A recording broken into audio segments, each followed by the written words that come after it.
Hey, how's it going? What's up, dude? The smartphone's a little smarter than me, man. They didn't tell me that, so. Anyways, how you guys like the new song, man? Man, it's fucking amazing, dude. It's fucking awesome. And I just want to, I don't want to come on the radio and talk trash, but having said that, I'm going to come on the radio and talk some trash, man. This is the first thing that we've actually recorded out of our studio by ourselves without these fucking high-priced producers, right? Right. And I don't know. To me and everybody I played it for, it sounds like a whole lot better than the stuff that we paid big money for. So I don't know what that says. Either they're thieves or frauds, but I don't know what the heck's going on, man.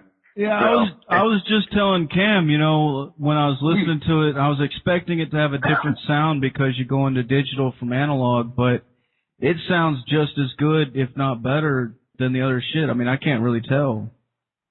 Yeah, I mean, it's like, the last album was professionally mastered, right? And the mastering guy really was brilliant, man. He was great. But, but I mean, as far as the stuff we're getting right off the board, man, it's just like, and this is our first crack at it, It's like, I was, so we're pretty happy with it, man. It's like we can hear the kick drum and the guitar solos and everything, that makes, it sounds like the band, I think, because a lot of people who haven't seen us live, probably have a kind of a little bit of a different impression of us than if you have, because the albums really don't catch the kind of like, necessarily get the energy, especially during the jams, that you would get live. So that's really what we were trying to get when we were recording it. So. Yeah, fuck yeah, man. Okay. Yeah, exactly. Yeah, you gotta. If we've learned anything from this, you have to be your own producer to get the sound you want, because Yeah. Hands out there, they're thieves, man. They're ripping you off. You think you're being ripped off, you're being ripped off by the producer, man. If you don't think you're being ripped off by the producer, you're being ripped off by the producer, man. They're thieves, man, straight up. I'm sorry. I can't help myself. That's the right idea from the beginning. He's done it all himself. Oh, yeah, see, well, the fact that he's smarter than us is not exactly news, Cameron. So. Well, I mean, the technology that's out there nowadays, you can really get what you're going for at home without having. I mean, it's like, yeah, I mean, the prices came down. You know what? The expensive mics might be 5 times better, but they're 15 times more expensive, Right. I mean, we really didn't use a whole lot of expensive stuff on this, So it's, you know what it is?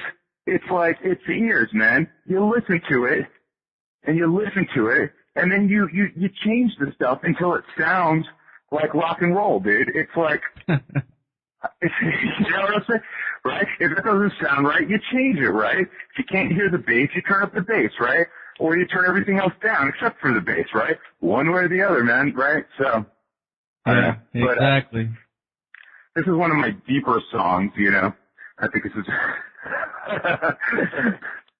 Hey, it's not about a dog, right?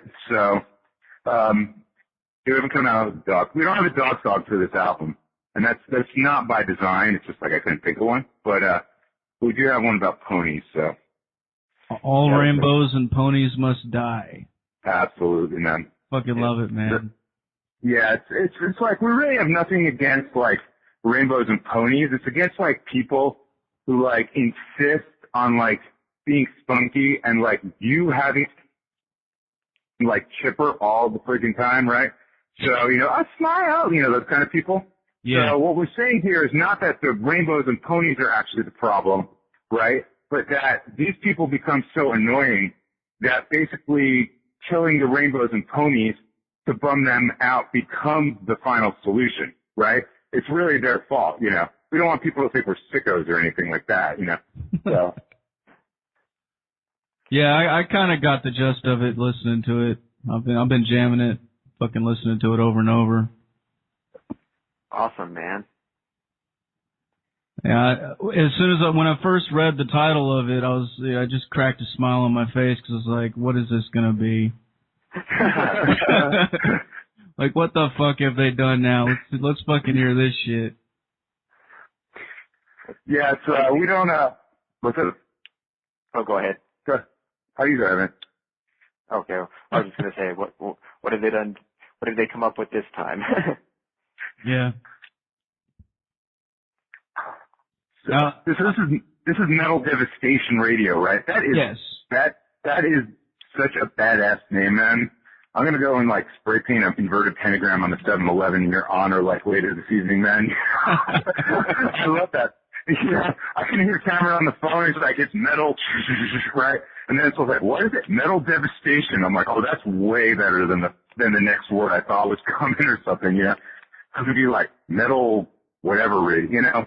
But Metal Devastation, that's awesome. Fuck yeah, man. Thanks. I was saying earlier, yeah. That's brilliant. And, you know, the bottom line is, man, it's just like, does anybody even listen to, like, you know, corporate radio anymore? I don't think anybody even does.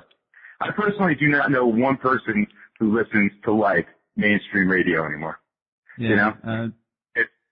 That's like what you do when your iPod's broke or your CD player doesn't work anymore. You know, then it's like, I don't think people have the, like, access to, like, people don't have regular radios. It's like having, like, rabbit ears on your TV or something like that. I don't think it works anymore. You know? What was that funky round antenna? Like when we were real little. What the heck was that thing for? I still have no idea to this day what that one was for. But I do remember the rabbit ears. What's that? It was like, it sat right in the middle of the rabbit ears. Right. Maybe it was there for show, man. Yeah, I think it was for UHF or something. Oh, UHF. Yeah, if you do tune into FM radio, it's the same exact fucking shit that's been playing on there for the last, I don't know, however long, man. I mean, they just don't change. Yeah, it's just the same recycled stuff.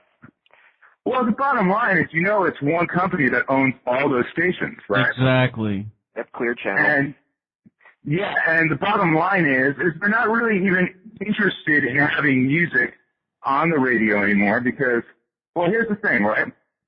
It's known fact that most people, when they turn on the radio, morning, noon, or night, want to hear music, right? But the thing is that if you have like one of those shock jock kind of like Howard Stern type guys, yeah, right? When the DJ announces the actual product on the air, that's so much more effective at selling a product than playing the little commercial clip that the ad rates for like, you know, the shock jock talk radio are so much higher than they are for music that they always get the nod as much as possible, even though more people actually want to hear music on the radio. So that's how it works, man. All comes down to the fucking dollar. Yep, exactly. That it does, man.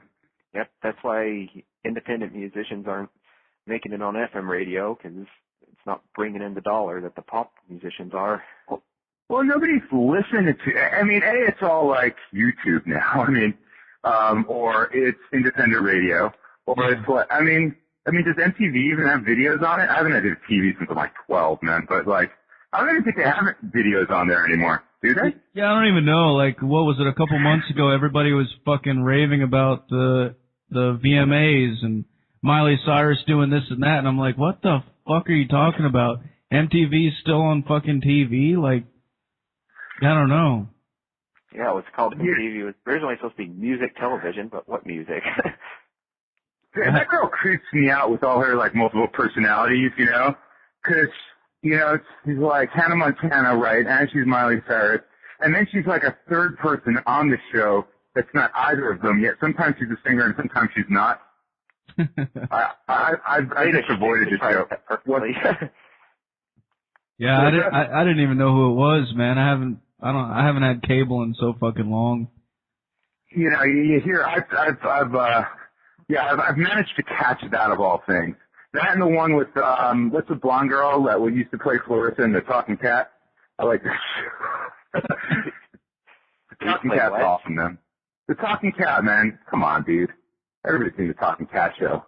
like a talking cat, right? Cats been talking once they got something funny to say, man. Right? That's what. I don't know. You see, I don't watch much TV, right? So that's the only show I've really seen that I've enjoyed. But so tell me, what's going on with this fucking? What's up with the bass player situation? Okay, the bass player is. All right. Well, okay. So Chris has been our number one bass player. He's the guy who's on Skull Stars and guitars. He's also who you're hearing on this song, and you also heard him on Outlaw Trucker. Okay? Okay. Now, Chris is the 13th bass player, but Sean, who is really good as well, who you hear in Captain America and the Army of the Damned, right, he was our 17th bass player. And I'm only counting people who've appeared on stage for one complete song with us. So, I know, it's like everybody's got a Spinal Tap position. But anyway, so, as far as we know, you know, Chris is back, man. But, and you know, we're glad to have him because, you know, it's always good to have a bass player that's better looking than both of y'all. You know what I'm saying? But, yeah, I mean, the bottom line is then it's just like, it's like any bass player. It's like you deal with certain issues that guitar players and drummers like don't have. And guitar players and drummers have like, you know, like problems that bass players don't have. Normally just like, you know, hurting ourselves doing stupid stuff, right? But, so as far as we know, he's back.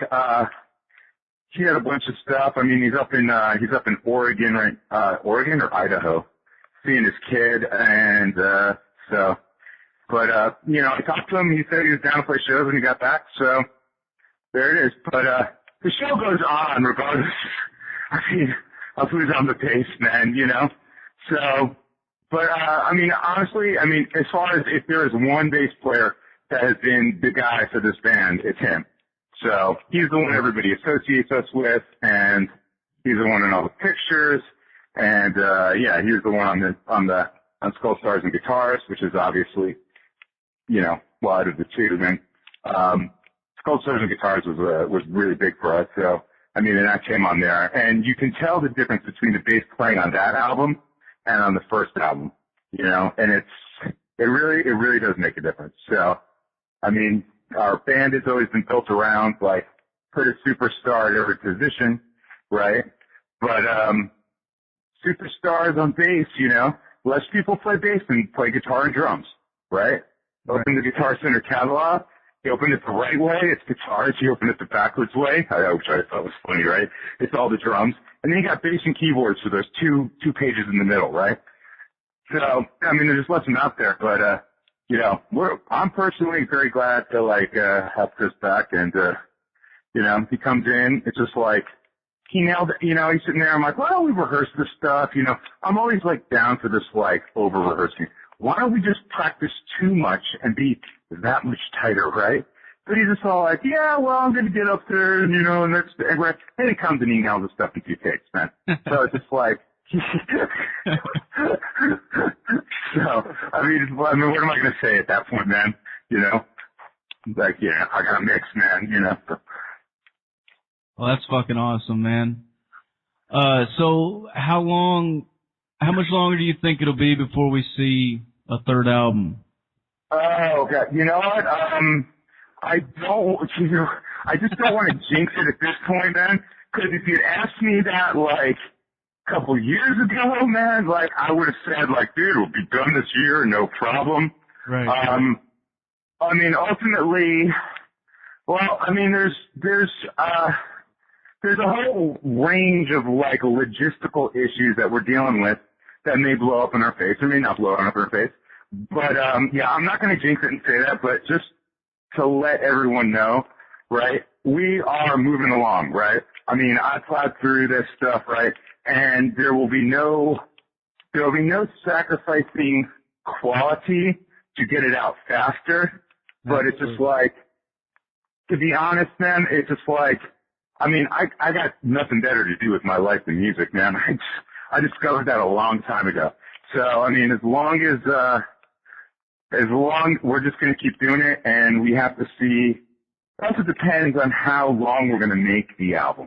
because we have way too much material for one CD right now. So it's like, because I write songs all the time. Yeah. Yeah, I think Cam was telling me you guys have like enough to do a fucking double album. Yeah, you can't do your double album. See, you can't do the double. That's the mistake, man. You can't do that. I was just really avoiding that because name one double album that's come out from a band in the first 4 albums. It's always terrible unless it's a live album. You do the double live album, you know, like Peter Frampton Band. You know, it's just like, I mean, like, what's an example? Okay, Smashing Pumpkins, right? Yeah. Dish, awesome. Siamese Dream, awesome, right? Come on, Melancholy, Infinite Sadness. Are you kidding me? You know, I mean, that was such a letdown. Look at the White Album. White Album would probably be one of the best pop. It would probably be the best pop album of all time if they just like edited it down to one record, right? Do we really need Martha, My Dear, like the song about Paul's dog and stuff like that? I don't think so, right? Yeah, Paul stuff or Guns N' Roses, Use Your Illusion. Oh, Guns N' Roses. Oh, yeah, that was their second album. It's a double album. Yeah. Yeah, I mean, Zeppelin, Physical Graffiti, in my opinion, is the greatest Zeppelin album. But that's like what? That's gotta be number 6, right? That's their 6th album, isn't it? Yeah, number 6. Yeah, because House of the Holy was number 5, so. Did Sabbath ever do a double album? What's that? I don't think they did. They never did, right? Yeah. They've got they've got the live double albums, but. Yeah, that's what I'm saying. Who has Justice for All, that was awesome. That was 2 records, I remember. So look what happened after that. So it's not going to be a double album. We have 2 albums, right? The way I look at it, right, is an album is 45 minutes plus bonus tracks, right? And hopefully stickers. If we got the cash. I really want to give away I really want to put stickers in there, right? Because you know what? I've never lived in an age where you opened up a record or a CD or whatever the heck else it was, and like you got like an actual sticker out of it, right? I mean, that sounds awesome, man, right? So I think honestly, people want stickers with their CDs, don't you think? I do, personally. Yeah, actually, I've been noticing here lately with that's what people are doing is they're just focusing on the packaging of certain shit to get people to actually go and buy it because, instead of downloading it. You know what I find then? I find people want the CDs. I got no problem selling them, right? Yeah. We play a show, I grab a stack of CDs, I sell them all. I grab a stack of t-shirts, I sell them all, right? People want to buy stuff. People like spending money, right? The whole thing is, man, you gotta ask them. You can't sit there and expect that, your girlfriend who's doing her nails behind the table is so hot that every dude in the place is gonna go up and buy a CD, t-shirt and the poster, right? It's cause most of the stuff is bought by girls anyway. So, you just gotta go. If you ask people, they're excited, especially if you just played, right? People love, one of the greatest things about being in a band is you can trade your CDs for other band CDs and you can have this massive independent band CD collection, right? Yeah. That you could have never afforded in a million years. So. Yeah, I get a lot of stuff sent to me for the station too, and I like that. I like having just a bunch of shit that not a lot of people. Yes. Yeah, it's a feeling of pride to own the artwork too. Yeah, definitely. To be able to tell people I have every Black Sabbath album, instead of just showing it on an iPod or something, I actually have the artwork. Well, here's the thing, right? If you buy it on digital, right? You're going to have to rebuy it again when they change the format, right? People think that, MP3, killed, music sales, but that's absolutely not true. What killed music sales was corporate ownership of the record labels. And the reason that you didn't see the sales plummet in the 80s, right, when, during the sort of like new wave, like, I hesitate to say rock, but hair metal era, right, is because, right, is because people were rebuying all their 70s albums on CD. Now, by the time the 90s came around and downloading started, people had already replaced their entire, like, vinyl collection with CD, right? And then boom, it's just like, oh my God, downloading is killing the music. The bottom line is, right, with the exception of the grunge bands and Nirvana and a couple of the hip-hop bands of that era, right? I mean, the bottom line is, it's just like, they weren't coming out with that many good bands, right? It's not like the 70s or the 60s, right? Where they signed all sorts of bands, right? And everybody be into it, right? No, it was like, once Kurt Cobain died, man, they had no idea what to do. They just signed a billion guys who, like, would sound like him, except be not, like, angry, which I didn't really get. And, yeah, so that's the whole thing, man. So they make you buy it, and you notice you only get it in 128K or whatever. That's because it's good enough to listen to, but you can't actually convert it to the next format because then it'll sound like crap. So they're just on the threshold of it sounding good. So that way you have to rebuy it when, the iPod changes its format or whatnot, right? So that's the whole thing. The whole, like, downloading thing, it's a music industry scam. They've been selling people Dark Side of the Moon and Fleetwood Mac's Rumors over and over and over again in every different format since the 70s, man. And that's what the industry's built on, right? It's not built on new, it's not built on independent, it's not built on cutting edge anymore. That's that's thing that's long past, right? And that's why independent stuff is kicking its fucking ass, man. Like, bottom line. So, bringing it back to the song, dude.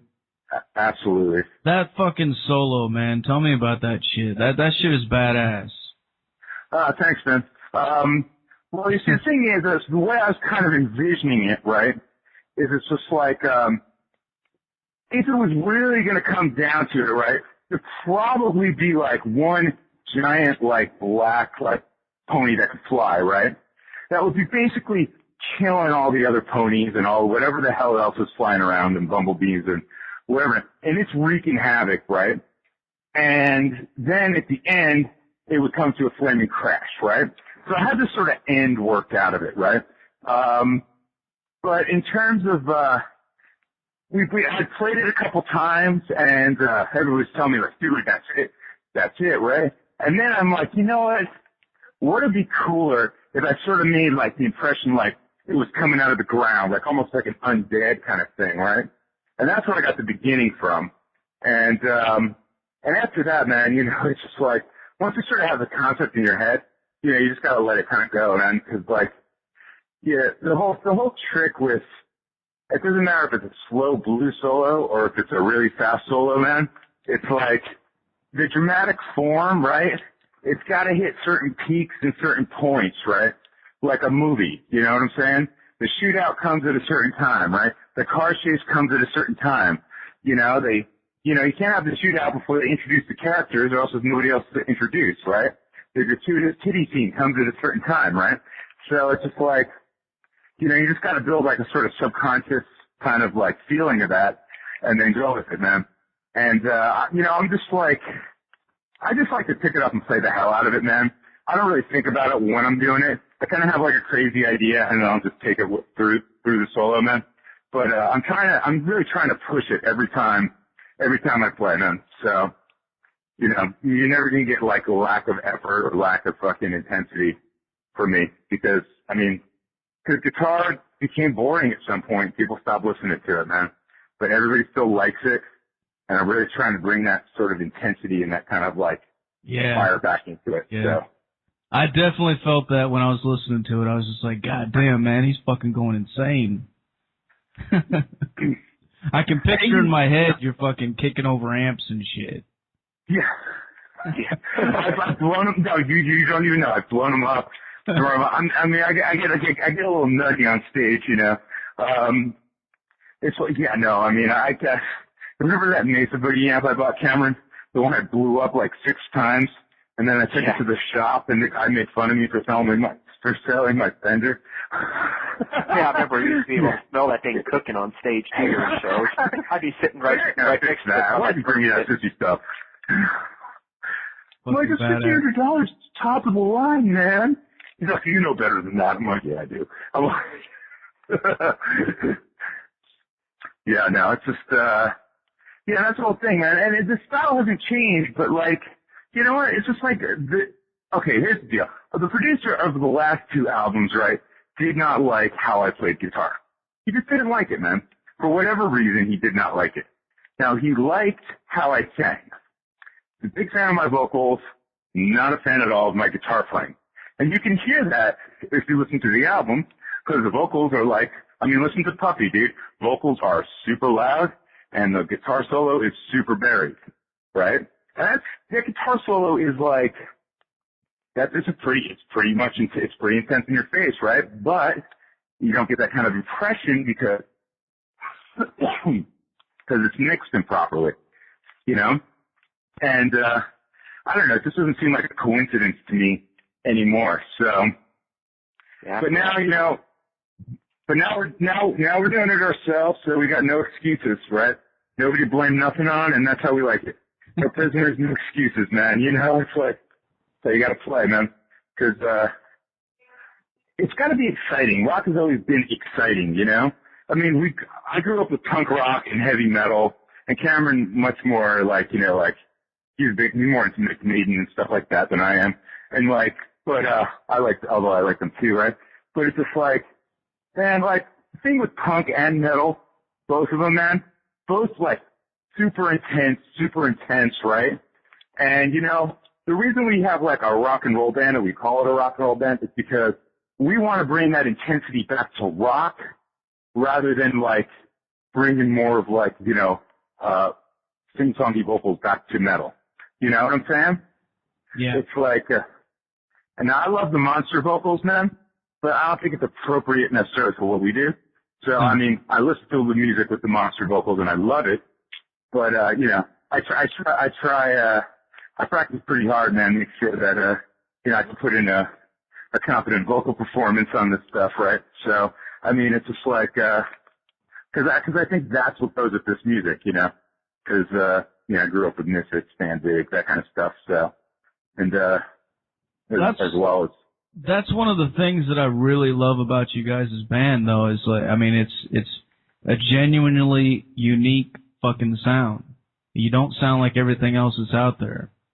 I really appreciate that, man. I mean, when I hear it, I hear 15 different things it can sound like, but, you know, I'm like, but I will admit this, man. I was going upstairs, right? I heard like this band really loud, and I heard a guitar lead, and I'm like, God damn, man, this dude is smoking, man.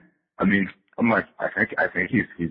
I'm thinking, I'm like, Jesus Christ, this dude is at least as good as me, if not better, dude, right? And then I get upstairs and I realize I'd given the custodian one of our CDs, and he had just liked it so much he cranked it up like stupidly loud, and I was hearing our CD that loud. And I was just like, I'm like, okay, you know what? We're really onto something, man. You know, this is really worth all the struggle and all the shit and all the poverty and everything we're going through, man. Because when I'm not aware it was us, man, I'm like, I was just like, wow, this is kicking ass, you know. So we're you know, we're trying our best to do, you know, to just do everything, not necessarily correct, not necessarily right, but we're trying to do it like it should be done, man. It's just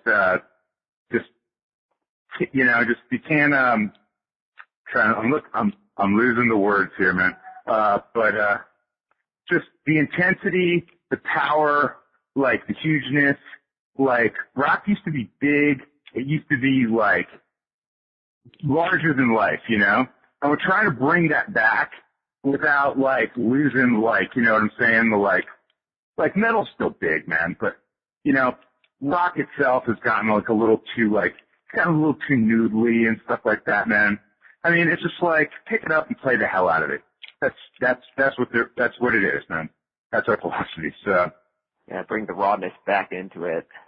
Yeah, and it's yeah, I mean that's the thing, man. It's like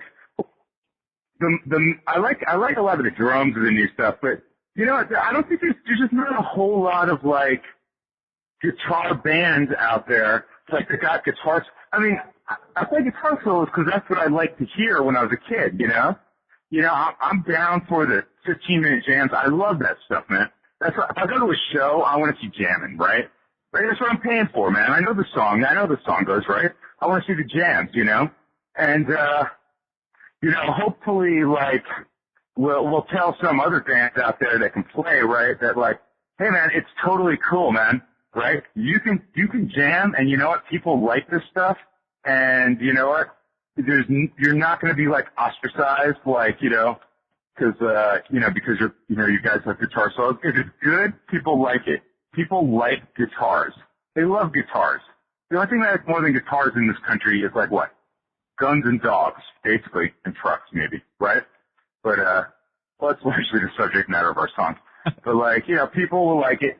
Get out there, just turn it up and tear it up, you know? So. Guns, dogs, and guitars. I like it. Yeah, well, I don't know, that's how I see America, man, right? So. Is there anything else you guys want to say to the fucking listeners before I let you go? Right. I'm gonna quote my mom here, man. Right.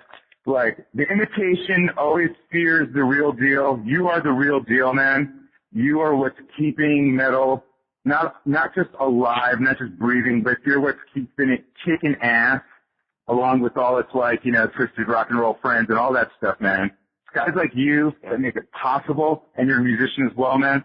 So what you are doing for just like society in general is insane, man. There are kids out there who are going to be listening to this stuff, and that's the first time they've ever heard metal, first time they've heard any of this stuff, and it's gonna change their whole lives, man. So you keep going with it, man, because we're very excited about your station, man.